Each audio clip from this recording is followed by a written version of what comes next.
Henry had spent years living alone, haunted by memories of a past he couldn't escape. But when a dog named Spike came into his life, everything changed, setting him on a path of healing and unexpected connections. One quiet day, a visit from a young police officer would spark a decision that Henry never thought he'd make, to step back into the world he'd shut out for so long. Could a simple offer of community heal the wounds of a war-torn heart? With Spike by his side, Henry was about to find out. Don't miss the moment when he discovers that sometimes the hardest battles aren't fought alone. Before we dive deeper into this gripping story, if you haven't subscribed to our channel, Epic Story Moments, yet, now is the perfect time. Hit the bell icon so you never miss an update, and be the first to hear our incredible new stories.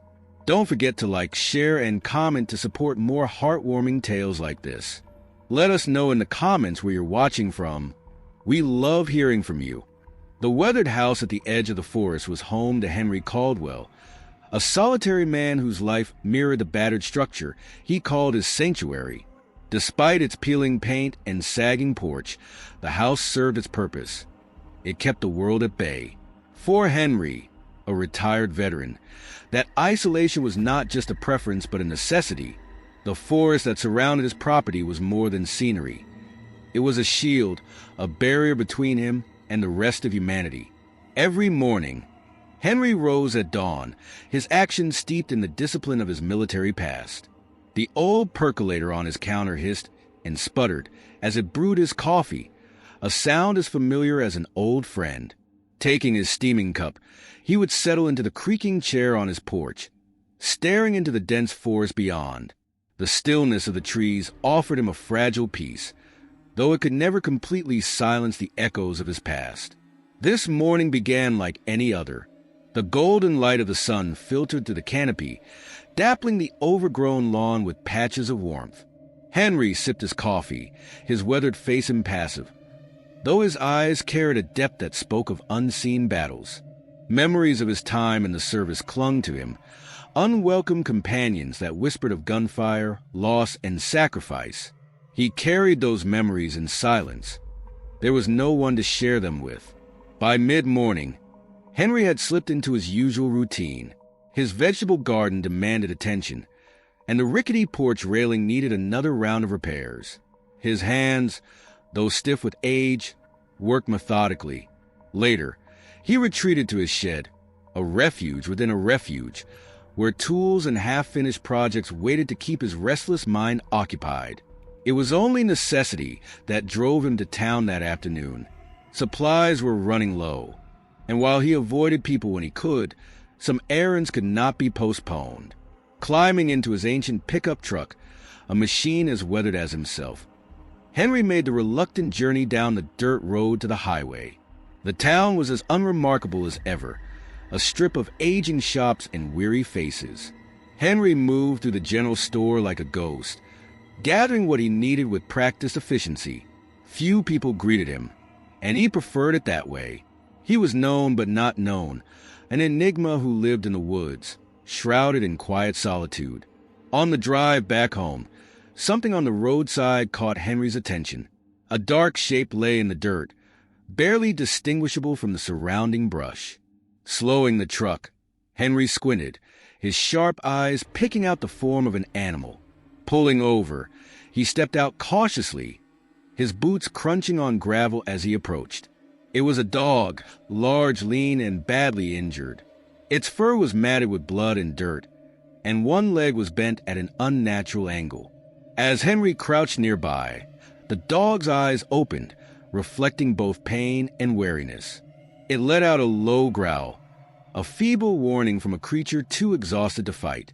Henry raised his hands in a gesture of peace. "Easy, boy. I'm not here to hurt you." His voice was calm, steady, a tone he had used to soothe frightened soldiers in the past. The dog stared at him, its ribs visible beneath its ragged coat, a living testament to hardship and survival. Something about the animal stirred an ache in Henry's chest, a feeling he hadn't allowed himself to feel in years. After a moment's hesitation, Henry made a decision. Fetching an old blanket from his truck, He carefully wrapped it around the dog and lifted it into the passenger seat. The animal didn't resist, too weak to do anything but rest its head against the edge of the seat. "Guess you're coming with me," Henry muttered as he climbed back into the truck and started the engine. The drive back was quiet, save for the occasional whimper from the dog. Henry glanced over at it now and then, noting the scars that crisscrossed its body. This was no ordinary stray. This dog had seen its share of violence. It reminded him of himself, a survivor, marked by its experiences at the house. Henry carried the dog inside and laid it gently on an old quilt in the corner of the living room. He fetched a bowl of water and some leftover scraps of food, setting them within the dog's reach. The animal sniffed at the offerings but didn't eat, its weary eyes following Henry's movements. As the evening wore on, Henry found himself sitting on the floor beside the dog, speaking to it in a low, soothing voice. "You've been through a lot, haven't you?" he murmured, his hand resting lightly on its uninjured side. "I know that look. I've seen it in the mirror." The dog didn't respond, but its eyes seemed to soften, its breathing steadying as the house grew quiet. By morning, Henry woke to find the dog still lying in its corner, its chest rising and falling in a slow, steady rhythm. Kneeling beside it, Henry examined its injuries with gentle hands. The broken leg was bad, and the puncture wounds along its side told a grim story. This wasn't an accident. This dog had been in a fight, a brutal one. "You've got some battle scars, don't you?" Henry said, his voice soft. The dog didn't flinch this time, its trust building slowly. For the first time in years, Henry felt a flicker of purpose. He couldn't change his past, but maybe, just maybe, he could help this dog heal. Laugh. "Hey, old man," he called, his voice sharp and taunting. "What's a relic like you doing out here? Shouldn't you be collecting your pension somewhere?"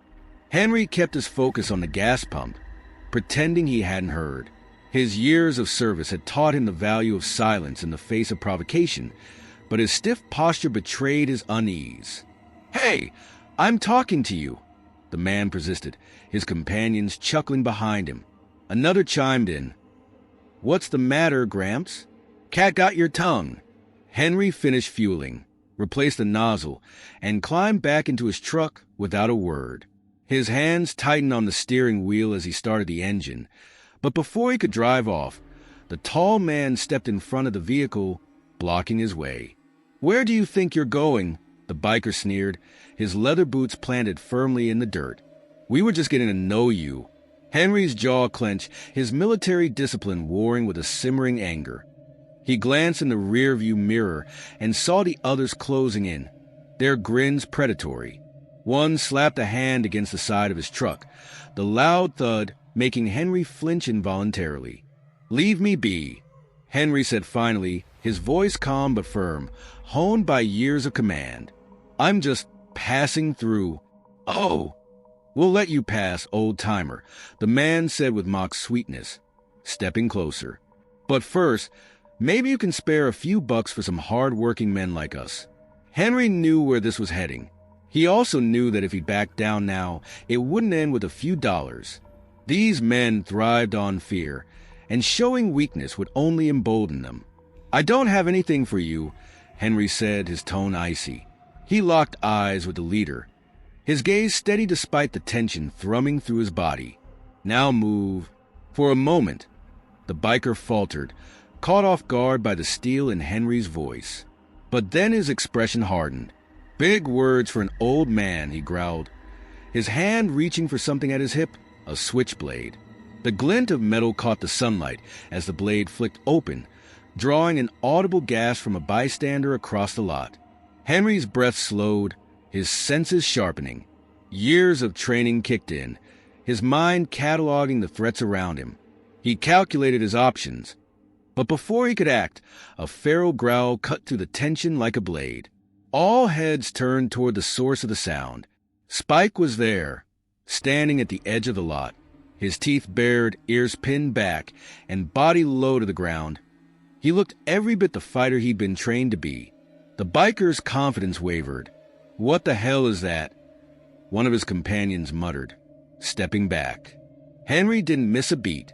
"That," he said, his voice calm but edged with warning, "is a dog that doesn't take kindly to bullies." Spike didn't wait for further invitation. He lunged forward, his growl turning into a snarl that sent two of the bikers scrambling back. The leader swung his knife in a wide arc, but Spike was faster, dodging with practiced ease. The dog snapped at his arm, forcing him to drop the blade with a yelp of pain. The other bikers hesitated, their bravado crumbling under the ferocity of Spike's attack. "Let's get out of here," one shouted, already retreating toward his bike. Henry stood tall, his presence commanding despite his age. "You heard him," he said evenly, his voice cutting through the chaos. "Get out and don't come back." The leader stumbled to his feet, cradling his arm as blood seeped through his fingers. He glared at Henry, but fear shadowed his eyes. "This isn't over, old man," he spat before retreating with his crew. As the roar of their engines faded into the distance, Henry crouched down beside Spike, who was panting heavily but otherwise unharmed. He ran a hand over the dog's head, his voice thick with gratitude. "Good boy," he murmured. "You've still got it, don't you?" Spike wagged his tail faintly, leaning into Henry's touch. The bond between them had been forged in silence and survival, but in this moment, it solidified into something unbreakable. As Henry climbed back into his truck, Spike hopped in beside him, settling into the passenger seat as if he'd always belonged there. Henry looked over at his unlikely companion and smiled, a rare, genuine expression that softened his weathered face. "Guess we're not as alone as we thought," he said quietly, starting the engine. Together, they drove back toward the woods, leaving the chaos of the town behind. But Henry knew that trouble might find them again, and when it did, they'd face it the same way they always had, together, scarred but unbroken. The engines roared closer, their snarling chorus slicing through the still night like an ominous warning. Henry's grip tightened on the shotgun, but his breathing remained calm, controlled. Years of discipline took over, pushing fear aside. Spike, standing rigid at his side, let out a low growl that resonated in the air like a warning bell. The motorcycles came into view, their headlights cutting through the dark as they rolled into the yard. 5 men dismounted, their laughter sharp and mocking, echoing in the space between the trees. They moved with an air of arrogance, as if they owned the ground they stood on. Henry stepped down from the porch, his boots crunching on the gravel. He stood tall, his silhouette framed by the faint glow from the house behind him. Spike stayed close, his body coiled like a spring, ready to strike. "Well, well," sneered the man with the snake tattoo, stepping forward. "Look who decided to play tough guy." Henry said nothing, his face an unreadable mask. His silence only seemed to provoke them further. "What's the matter, old man?" Another biker jeered, tossing an empty beer can onto the ground. "Cat got your tongue." The leader, snake tattoo, took another step closer, his expression hardening. "You think you can just brush us off like that at the gas station? Think you're better than us?" Henry's voice, when he finally spoke, was low and steady, carrying the weight of experience. "I didn't go looking for trouble. You brought it here." Snake tattoo smirked, but there was a flicker of unease in his eyes, a glimmer of recognition that the man standing before him wasn't as vulnerable as he had assumed. "Oh, we brought it, huh? Well, maybe we should teach you a lesson in respect." The man took another step, but before he could get closer, a sharp sound split the air, a clang of metal striking metal, one of Henry's tripwire alarms. The sudden noise startled the bikers, and they froze, their eyes darting toward the darkened edges of the property. "What the hell was that?" one of them muttered. Henry's lips curled into the faintest of smiles. "That's your warning." Spike let out a sharp bark, his muscles rippling as he stepped forward. His presence was enough to give the men pause, their bravado faltering under the weight of the dog's unflinching gaze. Snake Tattoo narrowed his eyes. "You think you're scaring us with some mutt and a couple of cans tied to string?" Henry took a single step forward, his calm demeanor shifting into something colder, more commanding. "You've had your fun. Leave now, and I'll forget you were ever here. Stay, and you'll regret it." The leader hesitated, glancing back at his crew. The tension in the air was palpable, thick enough to choke on. One of the younger bikers shifted uncomfortably, clearly unnerved by the scene. "Maybe we should just go, Snake," he said quietly. "This guy's not worth it." But Snake Tattoo's pride wouldn't allow him to back down. "No one tells me what to do," he snapped, his bravado returning. "Not some washed-up old man." The biker lunged forward, but he didn't get far. Spike moved like a flash of lightning, his growl turning into a ferocious bark as he lunged, teeth bared. He didn't attack but stopped just short of the man, his stance aggressive enough to send a clear message. The man stumbled back, tripping over his own feet as he scrambled to get away from the dog. Henry leveled the shotgun, his aim steady and deliberate. "I won't ask again." The other bikers shifted uneasily, their confidence unraveling as they realized the odds weren't in their favor. Snake Tattoo glared at Henry, his bravado crumbling under the weight of the older man's unyielding resolve. "This isn't over," he spat, backing toward his bike. Henry didn't lower the gun until the motorcycles roared to life and disappeared into the night, their angry growls fading into the distance. Only when the silence returned did he let out a slow breath, lowering the shotgun and turning to Spike. "Good boy," he murmured, crouching down to ruffle the dog's fur. Spike wagged his tail faintly, the tension in his body easing. As they stood there in the quiet of the night, Henry felt a strange sense of peace wash over him. For the first time in years, he hadn't run from a fight.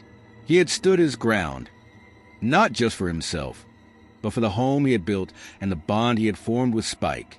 The battle might have been over, but Henry knew the war wasn't won.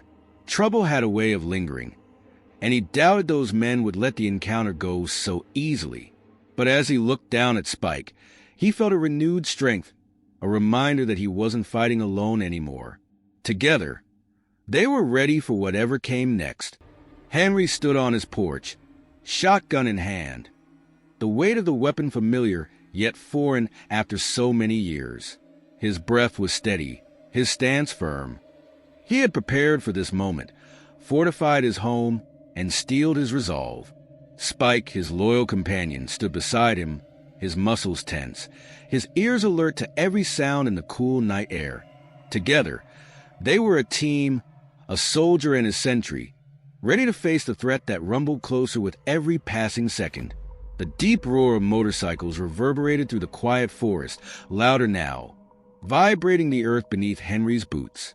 He watched as the first bike rounded the bend, its headlights slicing through the darkness. Then another appeared, followed by three more, their engines a symphony of defiance. The men dismounted with practiced arrogance, their boots crunching against the gravel as they surveyed the property with mocking laughter. Henry counted 5 of them, the same group from the gas station, led by the man with the snake tattoo. The leader stepped forward, scanning the yard as though sizing up a challenge he believed beneath him. His smirk widened as his gaze settled on the porch, where Henry stood unmoving, his silhouette a quiet defiance in the glow of the porch light. The leader called out, his voice dripping with mockery. "Look at this. The old man thinks he's ready for us," probably shaking in his boots. The other bikers laughed, emboldened by their leader's bravado. They began to fan out across the yard, their movements deliberate, meant to intimidate. One kicked at the shed, the door rattling under his boot, while another peered through the windows, his flashlight casting jagged beams across the interior. Henry's grip on the shotgun tightened, but he didn't waver. "This is your only warning," he called out, his voice carrying through the night with a calm authority. "Leave now, and we won't have a problem." The leader laughed again, louder this time, waving his men forward. "Get him." The group advanced, and that was when the first trap went off. A loud, chaotic clatter erupted as one of the bikers tripped a wire Henry had set, sending a cascade of cans tumbling across the ground. The startled man cursed, Stumbling back, his confidence momentarily shaken, Henry used the distraction to his advantage. He fired a warning shot into the air, the sharp blast echoing through the night. "Last chance," he warned, his voice steady but edged with a steel resolve. But the leader wasn't deterred. He sneered, shouting over the noise, "You think you can scare us off, old man? You're outnumbered." Henry's gaze didn't falter. "Maybe, but numbers don't mean much if you don't know what you're doing." The leader's face darkened, and with a wave of his hand, the bikers surged forward. One charged toward the porch, but Spike moved faster. The dog leapt, his jaws clamping down on the man's leg with unrelenting force. The biker screamed, struggling to shake Spike off, but the dog held firm, his growls deep and menacing. Another biker tried to force his way through the front door, kicking at the wood until it splintered. Henry was ready. He fired a shot at the ground just in front of the man, the blast scattering dirt and gravel. The biker recoiled, diving for cover. Inside the house, Henry moved quickly, retreating to his barricade. Spike released his grip and fell back to his side, his eyes blazing with fierce loyalty. Henry positioned himself behind the couch, listening intently as the bikers regrouped outside, their shouts punctuated by the revving of motorcycle engines. Then came the leader's move. He drew a gun from his belt and fired toward the house, the bullet shattering a window. Glass rained down, slicing into Henry's arm, but he didn't flinch. His mind was clear, his focus unwavering. Spike growled low, his gaze fixed on the leader, who was now advancing toward the house. Henry saw his opportunity. As the man raised his gun to fire again, Spike lunged. The force of the dog's attack sent the leader sprawling to the ground, his weapon skittering out of reach. Henry didn't hesitate. He moved swiftly, grabbing the leader's arm and twisting it until the man cried out in pain. Spike stepped back, his growl still rumbling, his eyes locked on the others. "Enough," Henry said, his voice quiet but commanding. He looked down at the leader, his grip firm. "This is over." The leader glared up at him, his face twisted with anger and humiliation. "You'll regret this," he spat. Henry didn't respond. He didn't need to. His silence was more powerful than any threat. The leader struggled to his feet, cradling his injured arm. He stumbled toward his bike, barking orders at his men to follow.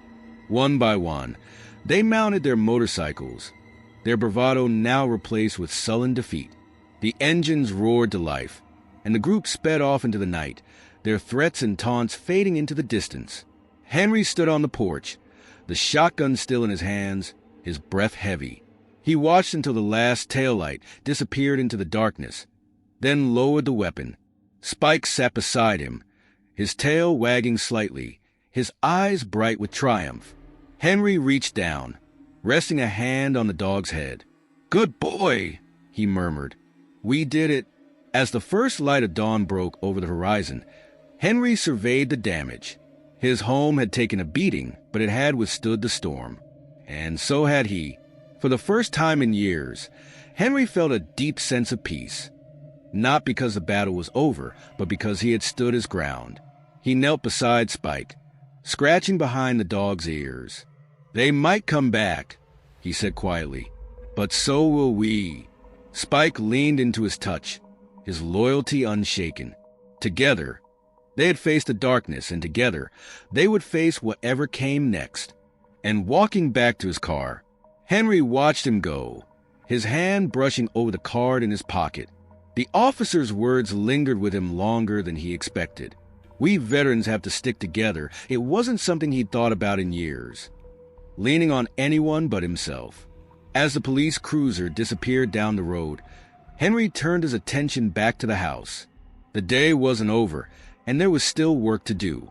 Spike followed him inside, his tail wagging faintly, sensing that his master's mood had shifted. Together, they tackled the remaining mess.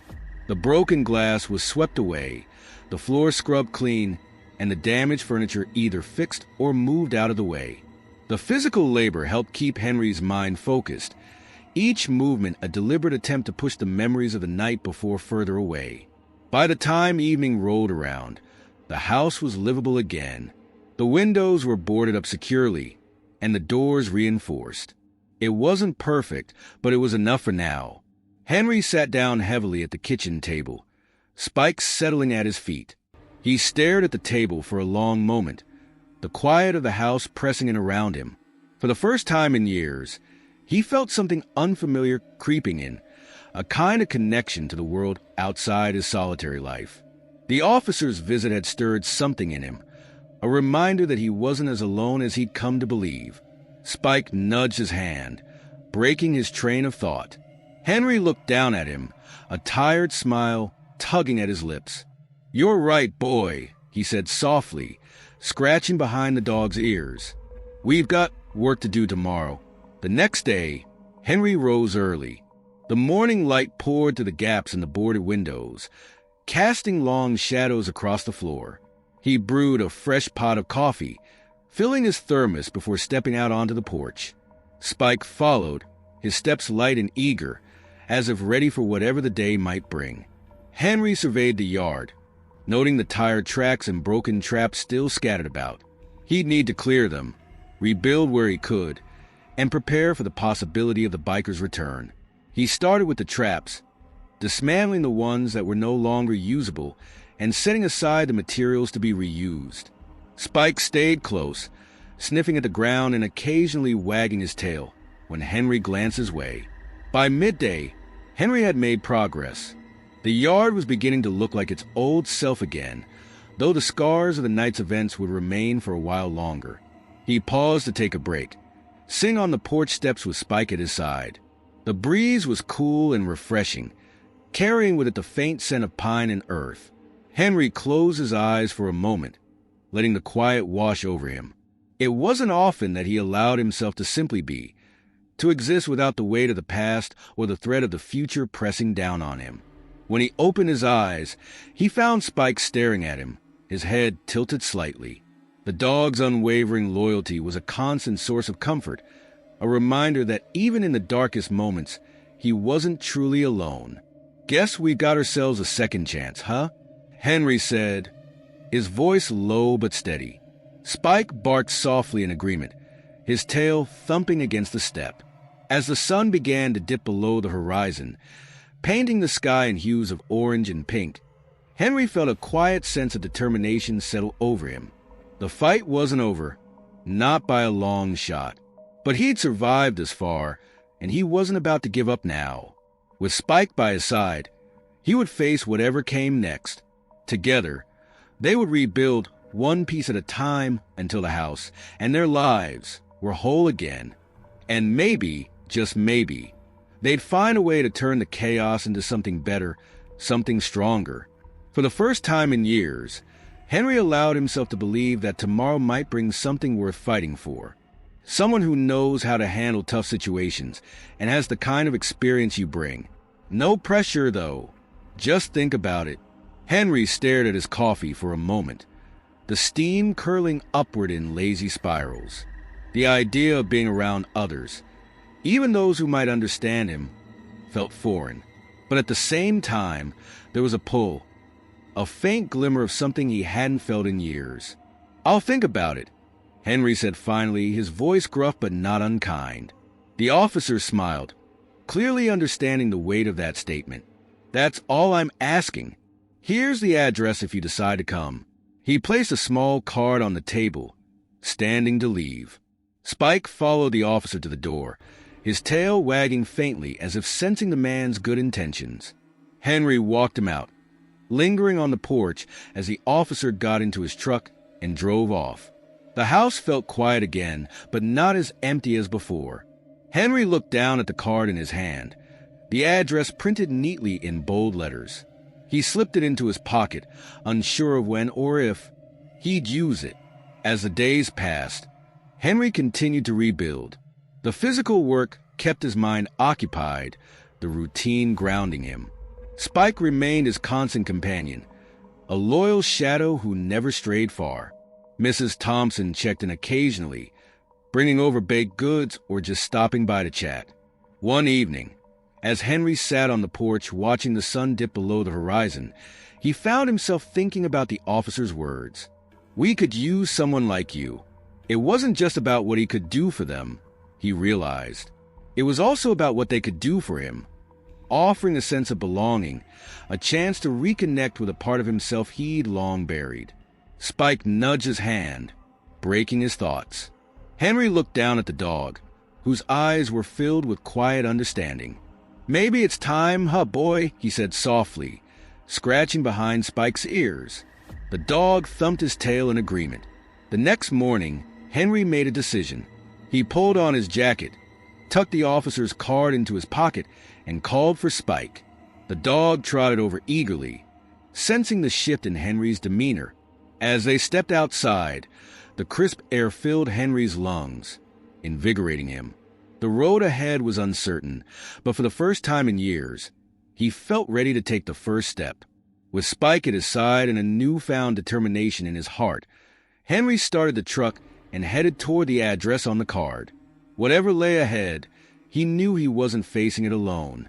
Henry sat back in his chair, staring at the piece of paper the officer had left behind. It felt like a decision point, one of those moments in life where the weight of what could come next pressed down hard.